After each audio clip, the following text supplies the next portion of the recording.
Bukan menghitung berapa kali kau ampuni orang yang sama.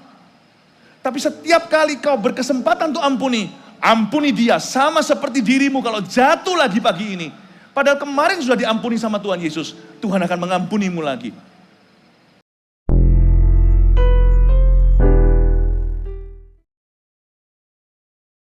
Kami semua datang dari jauh berbondong-bondong beribu-ribu seperti di zaman Injil.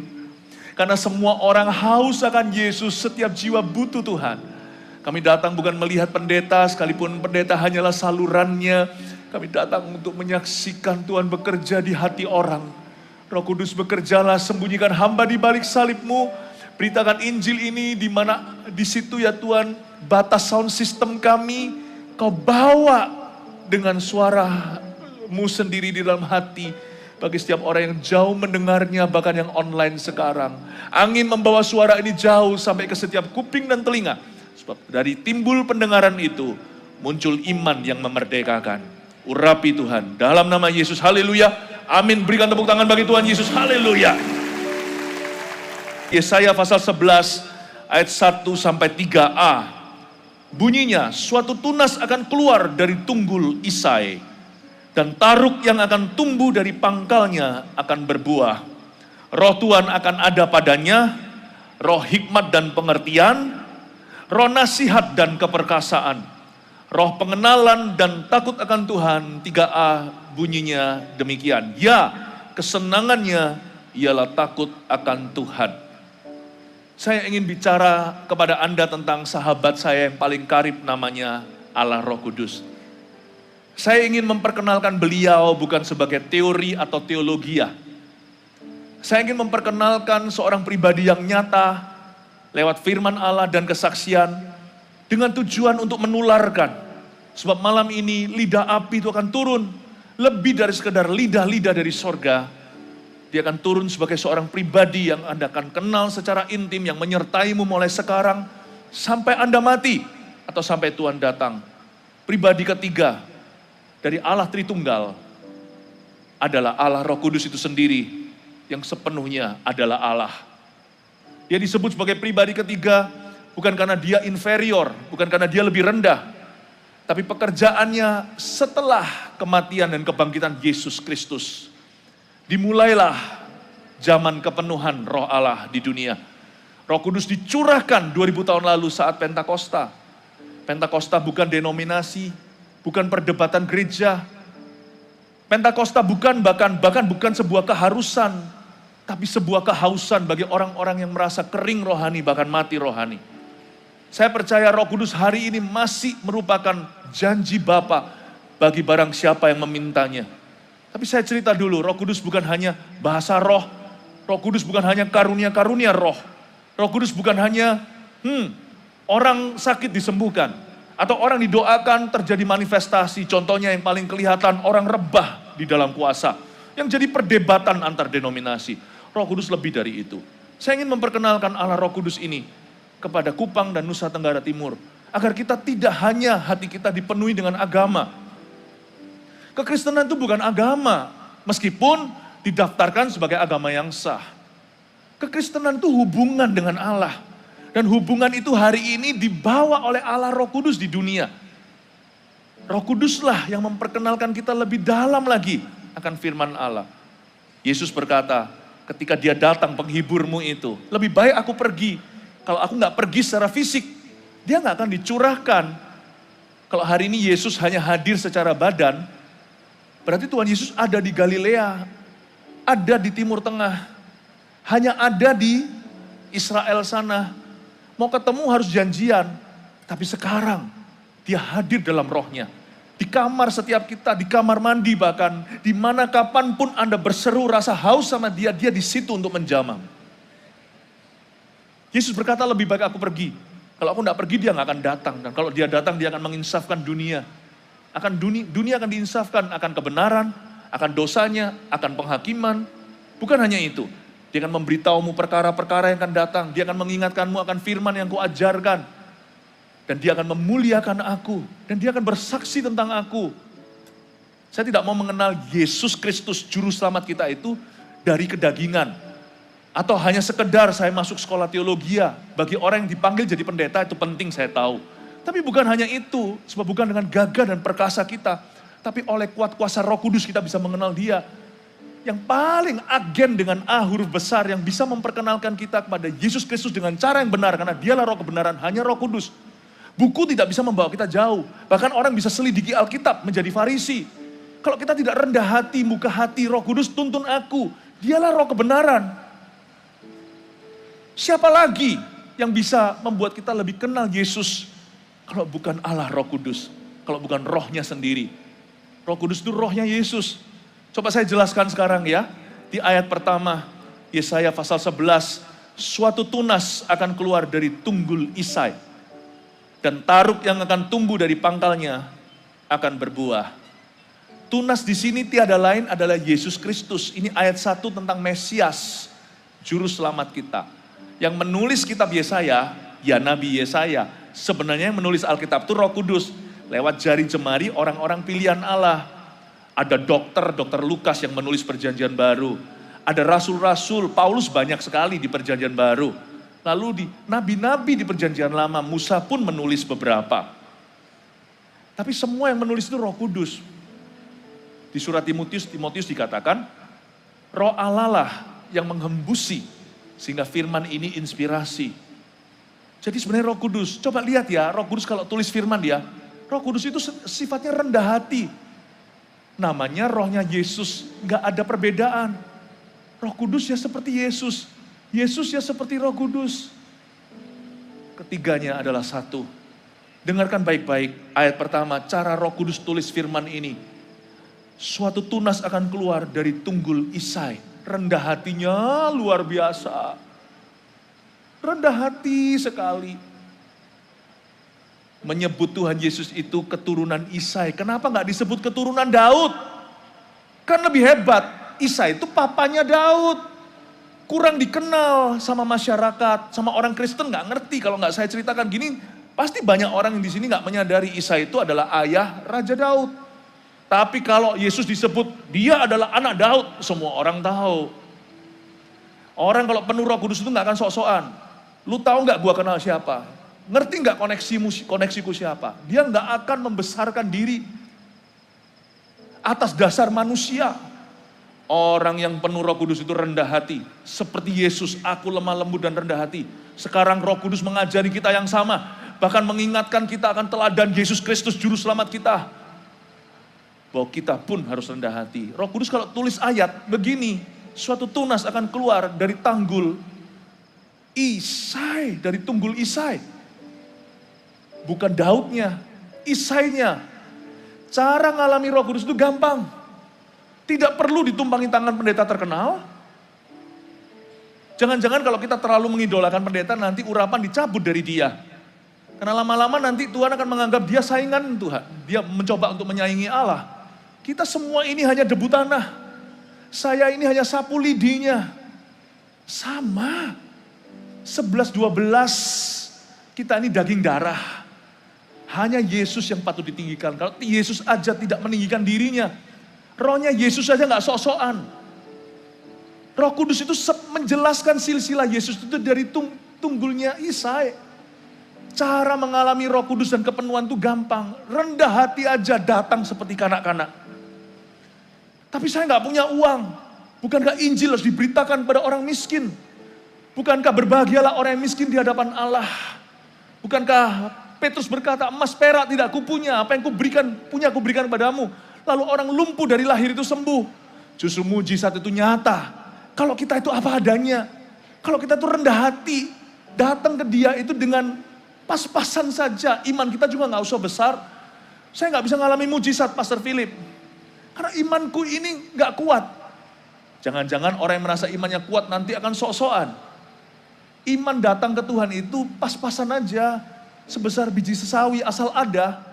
Asal hatimu percaya sesuatu akan terjadi. Katakan amin, berikan tepuk tangan untuk Tuhan.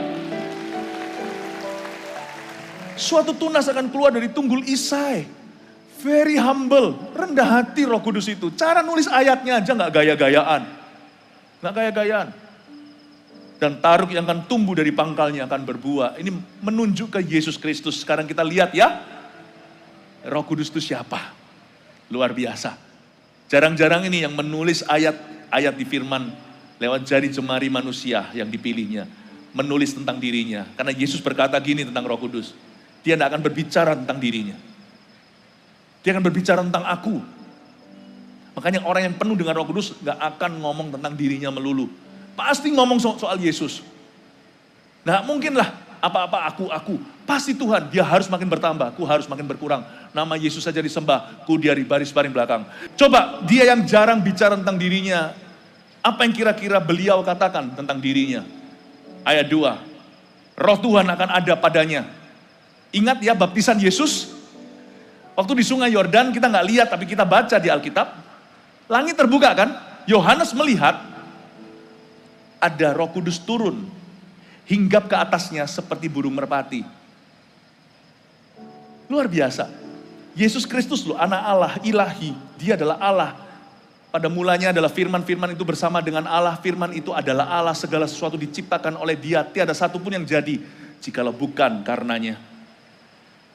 Yesus aja bergantung dengan urapan Roh Kudus ketika Yesus itu menjelma sebagai manusia. Di umur 30, dia terima urapan baru. Dia menanggalkan keilahiannya seperti yang tertulis di kitab Ibrani. Dia mengambil rupa seorang hamba. Lalu dia menanti-nantikan Roh Allah. Yesus loh. Mana ada gereja yang boleh berkata, aku tidak butuh Roh Kudus. Mana ada orang bisa berkata, aku tidak butuh Roh Allah karena aku sudah punya kemampuanku sendiri. Yesus kurang apa? Dia menanti-nantikan di sungai Yordan itu hinggaplah Roh Kudus di atas kepala dan di atas pundaknya seperti burung merpati. Ini bicara tentang kejadian dinubuatkan ratusan tahun sebelumnya bahwa nanti Mesias itu, bagaimana kita tahu yang mana itu? Dia adalah keturunan Isai, keturunan Raja Daud. Dialah singa dari Yehuda. Dan nanti kepada siapa kau lihat burung merpati itu turun, hinggap, itulah Mesias. Yohanes berkata, itulah dia. Lalu ada suara dari sorga, inilah anakku yang kukasihi, kepadanya aku berkenan, dengarkanlah dia. Roh Tuhan akan ada padanya. Pertama-tama, Roh Kudus memperkenalkan dirinya lewat surat Yesaya. Dia menyebut dirinya Roh Tuhan. Roh Kudus itu bukan kuasa. Roh Kudus itu bukan bahasa lidah. Roh Kudus itu bukan semerta-merta mata-mata, hanyalah karunia. Dia adalah seorang pribadi. Saya dari kecil itu sudah Kristen. Karena saya ikut iman ibu. Mama saya itu pergi ke gereja, tapi saya sekali-kali saja. Tapi saya nggak mengerti. Saya taunya Yesus hanyalah cerita sekolah minggu. Di hati saya sih, saya merasa Yesus itu hanyalah dongeng sekolah minggu. Saya nggak pernah mengalami jamahan Tuhan. Sampai umur 18 tahun. Suatu hari, umur 18, saya mendengar Injil diberitakan. Tapi saya rasakan kali ini bukan teori. Injil diberitakan dengan urapan. Seperti kata-kata pendeta itu ada pelumasnya masuk ke hati saya. Itulah perbedaan orang yang mau berkhotbah hanya bergantung ilmu pengetahuan, atau yang berkhotbah bermodalkan lutut doa. Hari itu hati saya diketuk. Seperti ada orang yang suruh saya bertobat. Saya umur 18 tahun, 1992. Singkat cerita, saya maju ke depan terima Tuhan. Pulang ke rumah, 1 minggu setelah saya lahir baru, saya mengalami sesuatu yang belum pernah saya alami sebelumnya. Kepala saya ini kesaksian ya, gak harus kejadian sama. Allah kita itu kreatif. Roh Kudus itu yang menciptakan dunia bersama-sama. Allah Tritunggal itu. Pada waktu Yesus waktu Allah berfirman, jadilah terang. Bukankah di Kejadian pasal pertama dituliskan ada air yang mengatasi permukaan bumi yang masih kosong, masih gelap.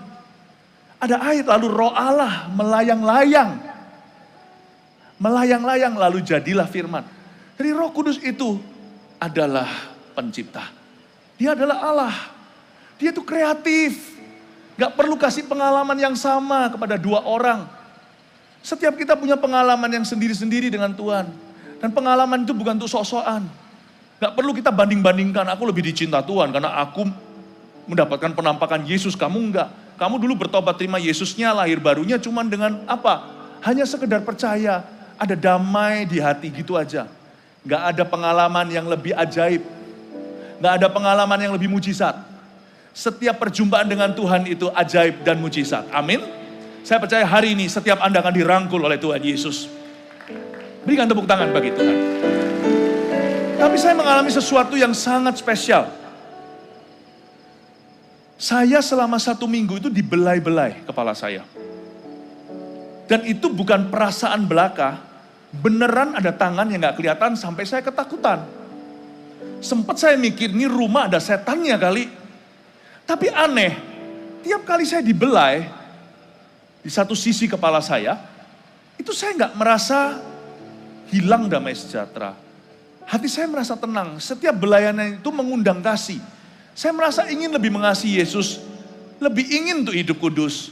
Tiap kali saya dibelai, saya lihat teman saya ingin rangkul mereka, beritahu mereka tentang kasih Yesus. Nggak mungkin lah, setan memberimu efek samping begitu. Tiap kali dibelai, bahkan saya ingat musuh saya kepingin datangin tuh musuh. Orang-orang yang pernah berbuat jahat ke saya, kata-katai saya, yang pernah fitnah. Saya ingin ketuk pintu mereka, memberitahu mereka, aku mengampunimu. Kalau perlu saya kasih apa yang saya punya kepada musuh-musuh saya itu. Nggak mungkin setan punya efek samping kayak gitu. Roh jahat itu nggak mungkin membawa kasih, sukacita, damai sejahtera, kebaikan, kemurahan, penguasaan diri. Tiap kali saya dibelai, rasa muak sama dosa. Nggak kepingin lagi melakukan kebiasaan buruk anak muda. Saya kaget, karena di sini saya itu belum ada sebuah konsep bahwa Tuhan itu hidup. Karena dari kecil saya melihat Kristen itu hanya tradisi. Jadi di sini tuh masih bingung. Setiap kali saya mau tengking, dulu saya diajari sama pendeta saya, awal-awal saya bertobat itu. Kalau sampai setan menyerangmu, gimana lah? Saya dulu kalau tidur sering ketindihan. Pernah nggak alami itu? Kayak nggak bisa goyang, mau nyebut nama Yesus, nggak bisa keluar. Nah, pendeta saya ajari, kalau kamu merasakan sesuatu yang bukan dari Tuhan, sesuatu yang nggak sejahtera di hatimu, sesuatu nggak sreg deh, ini bukan dari Tuhan Yesus, apalagi sudah ada unsur-unsur kejahatan, bilang dalam nama Yesus pergi, tengking itu. Saya mau tengking itu, setiap kali dibelai, nggak bisa. Setiap kali saya mau tengking, kok rasa kasih dan sukacita, serta damai sejahtera. 1 minggu loh, saya dibelai-belai begitu. Sampai suatu hari tiba-tiba saya diberitahu oleh seorang teman. Roh Kudus itu seorang pribadi. Saya kaget. Apa? Pribadi? Nggak pernah loh. Setahu saya Roh Kudus itu teologia, doktrin gereja. Roh Kudus itu bahkan bahan perdebatan. Gereja sana percaya bahasa lidah, gereja situ berkata itu sesat. Roh Kudus itu hanyalah perdebatan. Saya dengar lagi, apa katamu? Roh Kudus itu seorang pribadi. Pribadi? Hah? Saya baru sadar. Seperti si bocah Samuel itu. 3 kali dipanggil Tuhan. Samuel, Samuel. Dia nggak ngerti itu Tuhan. Dia kira itu Eli, pengasuhnya. Bapak panggil ya. Tengah-tengah malam, subuh-subuh pagi. Dia nggak ngerti. Karena di zaman Samuel dibesarkan, zaman Imam Eli, di Israel tidak banyak penglihatan. Tidak banyak penglihatan, tidak banyak nubuatan. Zaman Roh Kudus itu padam di zaman itu. Roh Kudus ditolak mentah-mentah oleh bangsa pilihan Allah. Nggak perlu yang gitu-gituan. Mereka lebih suka sistem agamawi. Mereka suka sesuatu yang panca indera mereka bisa kontrol. Sedangkan Roh Kudus itu kan bebas. Dia nggak kelihatan. Dia yang mengontrol kita. Di zamannya Samuel nggak paham itu. Saya seperti itu.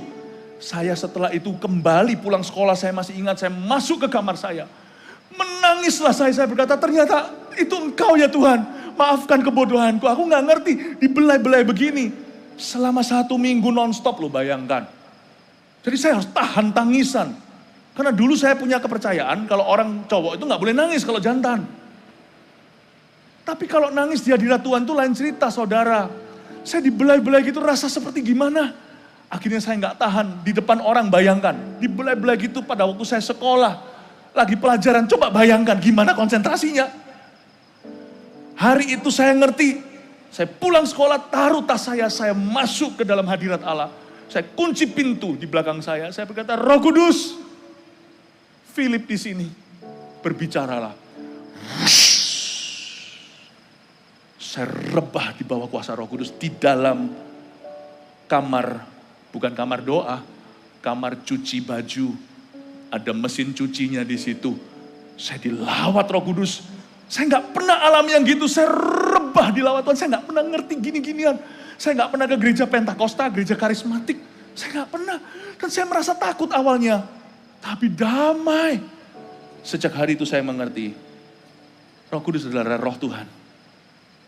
The Spirit of the Lord. Dia adalah seorang pribadi. Tahukah Anda, sekalipun di sini ada puluhan ribu orang, pribadi yang lebih nyata dari orang di sebelah kanan kirimu, bahkan semua orang di sini jadikan satu, adalah Allah Roh Kudus yang sekarang sedang melayang-layang di atas kita, sekalipun tidak kelihatan mata. Yang percaya, yang haus akan bisa merasakannya.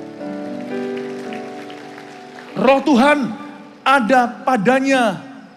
Roh yang sama itu yang hinggap pada Kristus, sekarang Kristus utus ke dalam hidup kita. Roh hikmat dan pengertian, katakan roh hikmat dan pengertian.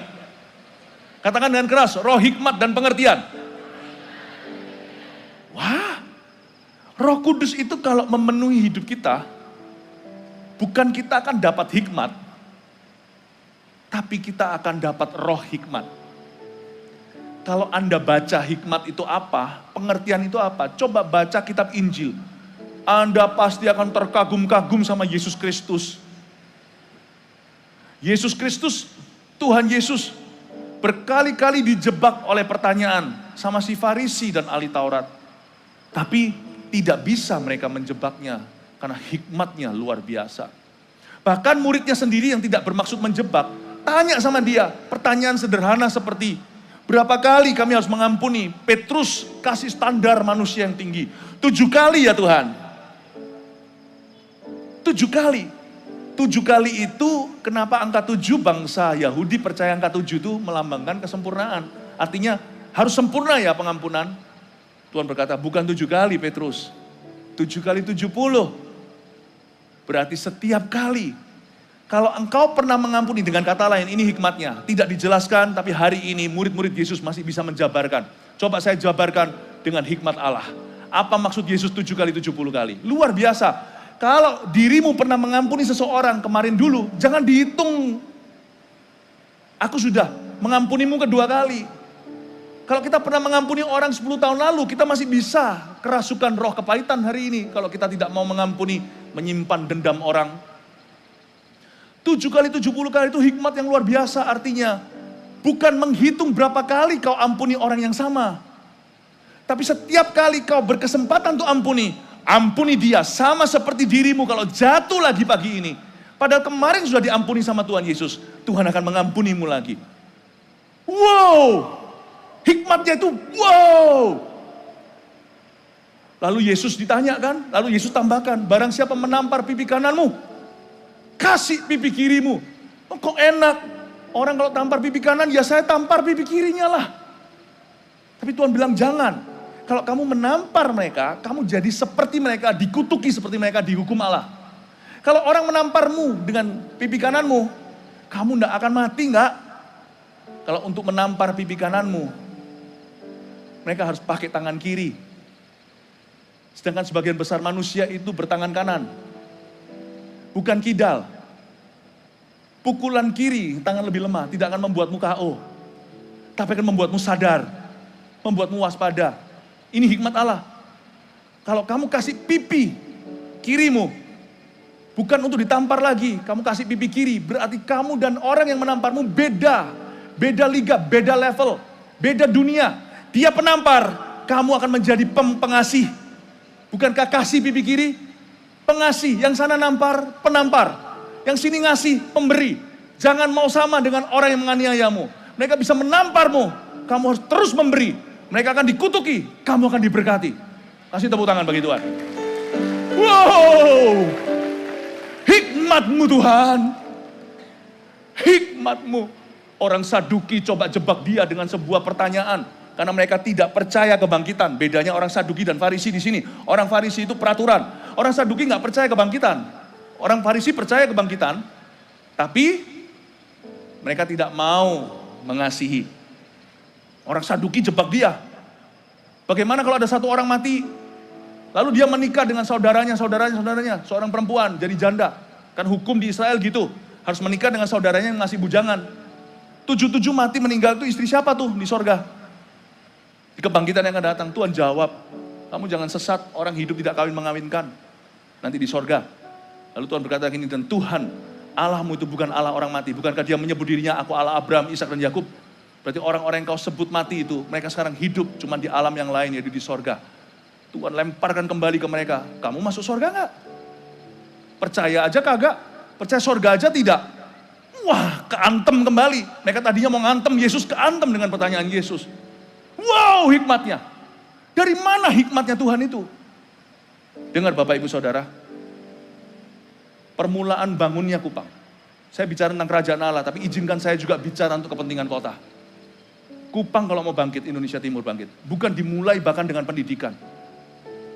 Berapa banyak orang pinter tapi menjadi jahat dan menjadi orang-orang yang mementingkan dirinya. Harus dimulai dengan memiliki roh hikmat. Permulaan hikmat adalah takut akan Tuhan. Dan orang-orang yang mendapatkan, yang dipenuhi Roh Kudus, mereka pasti menjadi orang-orang yang punya roh hikmat, roh pengertian. Tiba-tiba Tuhan akan ajari Anda yang gak bisa bahasa asing, bisa bahasa asing. Yang gak bisa melukis, mulai bisa melukis. Yang gak bisa merancang, mulai jadi arsitek. Yang belajarnya pas-pasan, kata orang IQ-nya jongkok, intelektualnya tidak seberapa. Coba lihat bagaimana Roh Kudus memenuhi para nelayan yang tidak berpendidikan. Dan mereka semua menjadi rasul-rasul yang mengubahkan dunia. Dengar baik-baik, waktu saya kecil mereka menyebut saya dengan satu panggilan. Karena waktu saya kecil itu kaki saya bengkok, tangan saya juga banyak sekali. Saya ini termasuk seperti anak yang cacat. Pernah pakai itu loh, sepatu polio, sepatu besi.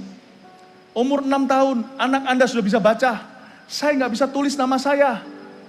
Saya nggak ingat kelas saya. Dari kecil saya sudah terlalu kenyang dipanggil dengan julukan-julukan. Salah satu julukan yang melekat sama saya adalah si bodoh. Si idiot itu. Saya dari kecil udah kenyang dipanggil si idiot. Tetapi ketika Roh Kudus memenuhi saya umur 18 tahun. Anak muda. Bum. Dari mana saya nggak tahu. Bukan berarti kita nggak perlu belajar ya. Oh, saya sudah penuh Roh Kudus, saya besok yang mahasiswa yang mau ujian nggak usah belajar. Roh Kudus dalam saya, dia sudah punya semua jawabannya. Maaf ya, Roh Kudus nggak memberimu contekan. Tapi kalau Roh Kudus memenuhimu, kau punya roh hikmat. Apa yang kau pelajari itu di bawahmu, tidak mengatasimu. Kita mengatasi apa yang kita pelajari. Kita berada di atasnya. Tuhan memberi kita purpose, memberi kita tujuan. Bahasa Inggris saya putus-putus. Tuhan mengubah otak si idiot ini untuk bisa menguasai bahasa. Saya di Indonesia itu cuman SD. Saya pindah-pindah negara pertama karena sakit, lalu karena alasan yang lain. Tapi saya pulang ke Indonesia, saya minta sama Tuhan. Tiap hari saya penuh Roh Kudus dan setiap kali saya belajar bahasa Indonesia, saya belajar dengan baik-baik untuk saya khotbah. Saya bisa tulis buku bahkan. Saya bisa edit dan bisa mengkoreksi tulisan orang malahan. Saya beritahu bukan karena saya jenius. Karena saya tetap si idiot itu. Tapi sekarang di dalam diriku ini bukan aku lagi, tapi Roh Kudus yang bekerja melaluiku. Roh Kudus bisa bekerja di dalam diri orang Kupang. Allah akan memberimu hikmat. Kalau Tuhan memberimu hikmat dan memenuhimu dengan Roh Kudus, jawaban kebutuhan Indonesia Timur terletak pada kebangunan rohani pertama-tama. Nanti Tuhan akan munculkan mahasiswa-mahasiswa yang berbakat. Orang yang bakatnya pas-pasan tiba-tiba akan menonjol bakatnya. Saya beritahu ya, Roh Kudus akan mengajarimu berbagai macam hikmat. Roh Kudus yang sama yang dicurahkan atas seorang raja, yaitu Raja Salomo, yang memberinya hikmat dalam segala sesuatu.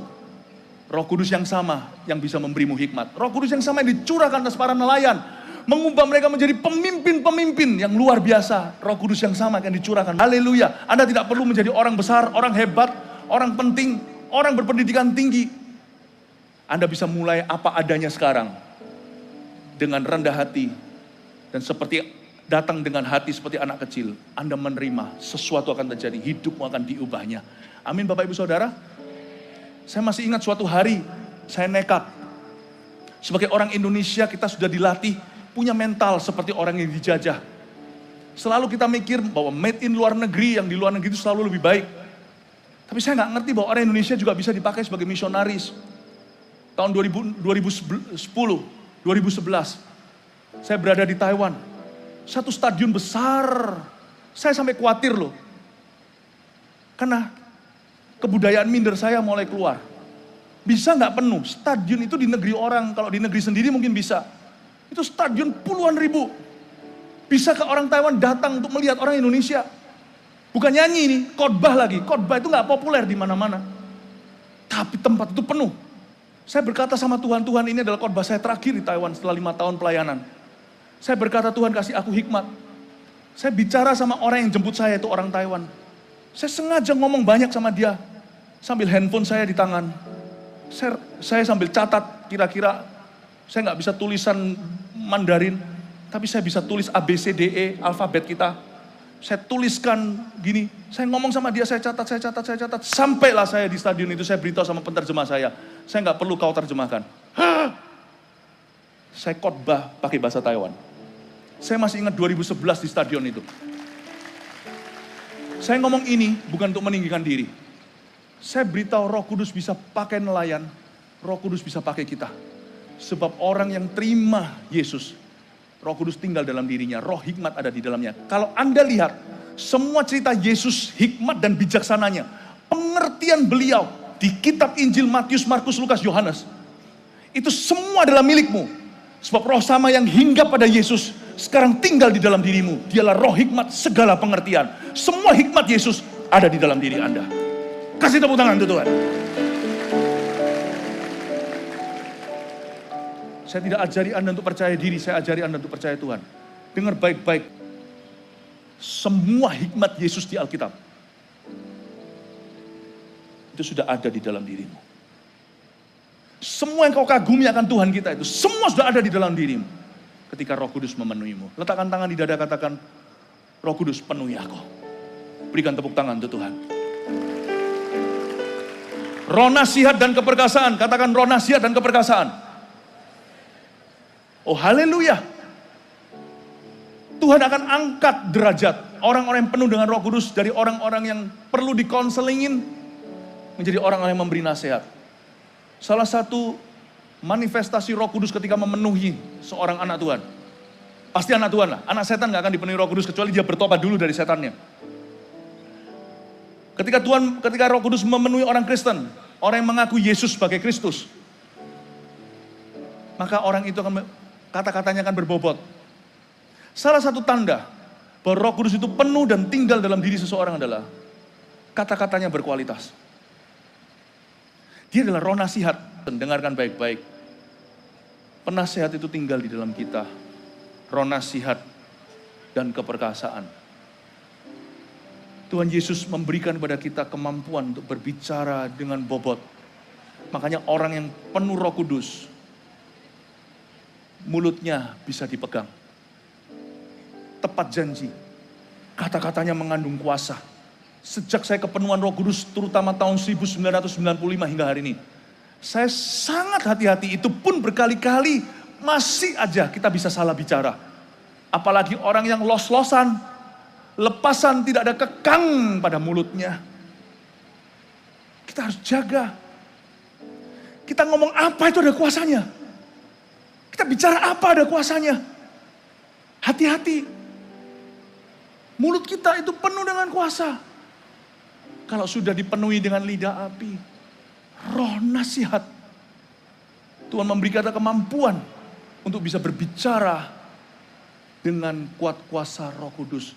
Bukan hanya itu, doa-doa kita pun akan penuh dengan kuasa. Ada kata keperkasaan di situ. Roh Kudus itu bukan hanya maha kasih, dia penuh dengan kuasa. Saya kasih kesaksian sederhana. Meskipun hati-hati ya, jangan pernah anggap Roh Kudus itu sebagai jimat. Roh Kudus itu sebagai kuasa guna-guna, gendam segala.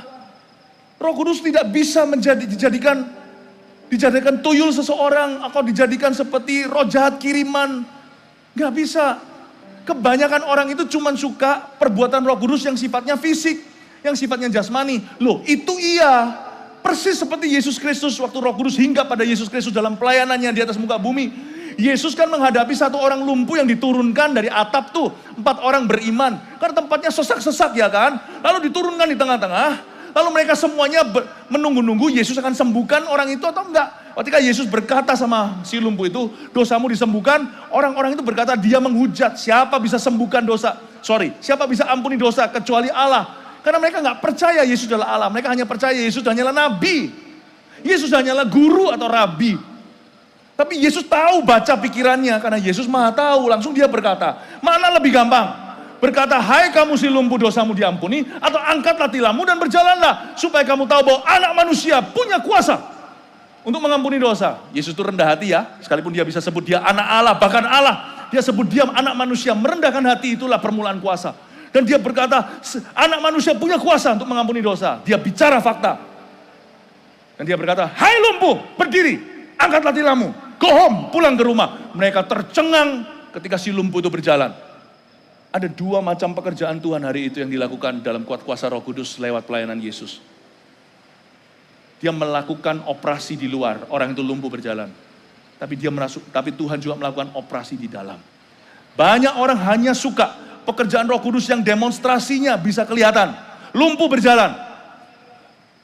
Tapi tahukah, Roh Kudus juga mengerjakan buah-buah roh yang tidak kelihatan. Salah satunya adalah karena dia adalah roh nasihat. Dia akan mulai mengoperasi gaya bicara kita. Kelihatan kalau orang itu penuh sama Roh Kudus, mulutnya akan beda. Dia nggak akan tahan lagi sama rokok, saya yakin itu. Nggak bisa, meskipun nggak ada ayatnya, rokok boleh atau enggak. Nggak bisa, karena kalau mulut ini sudah dipisahkan, dikuduskan. Nggak mungkin lah kita bisa sambil ngerokok, sambil nyanyi, itu nggak bisa. Susah, coba silakan dicoba, nggak bisa. Nggak bisa. Harus salah satu dulu gantian. Dan Roh Kudus gak suka gantian. Dia gak suka digilir.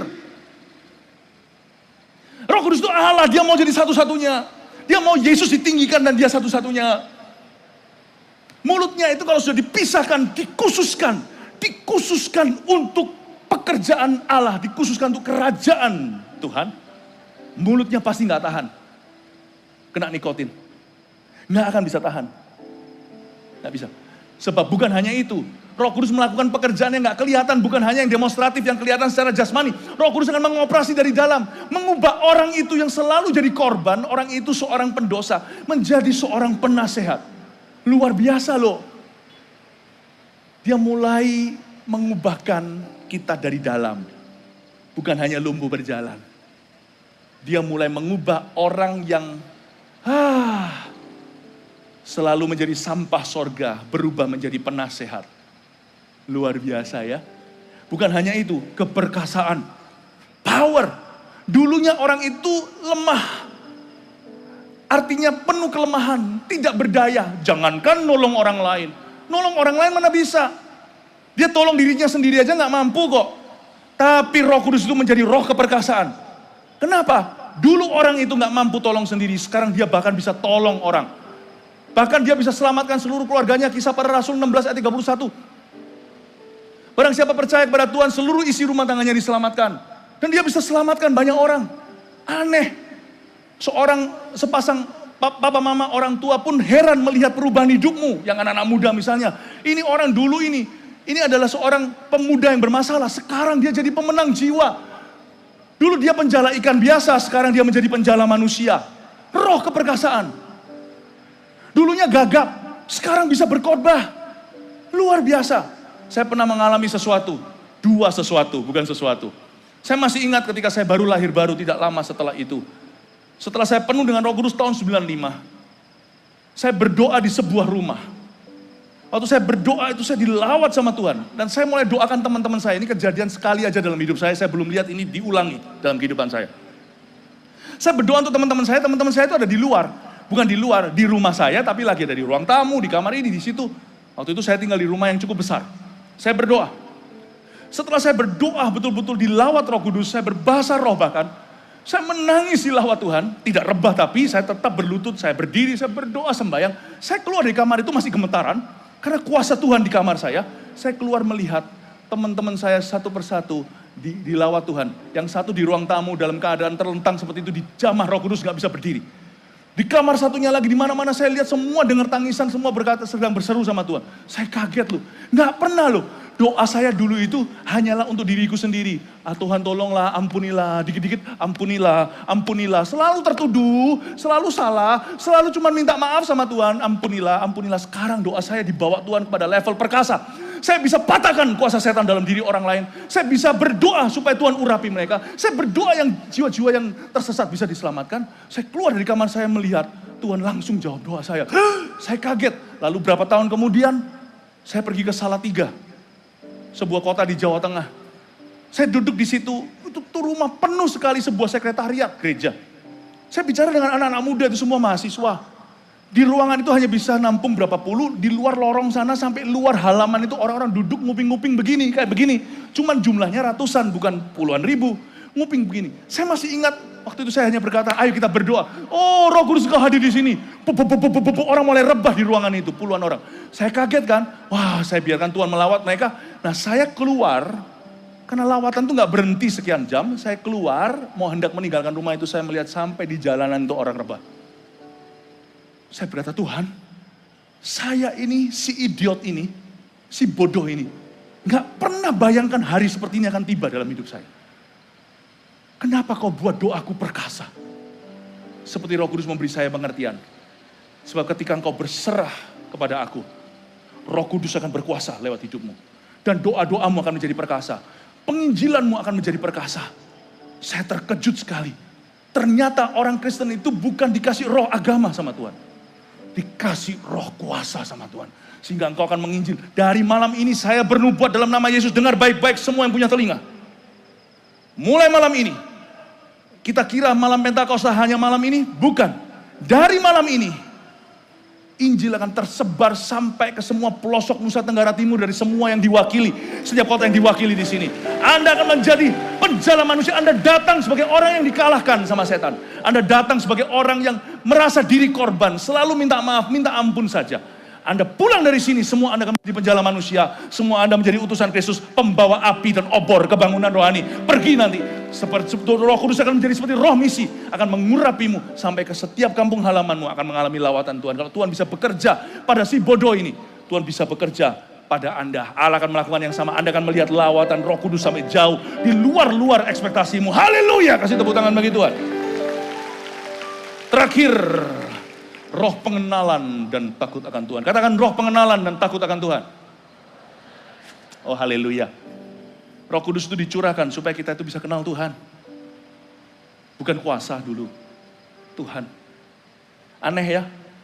Orang diajari juga tidak bisa berubah-ubah. Tapi sekali dia dijamah sama Roh Kudus. Dia bisa tahu tuh setelah itu.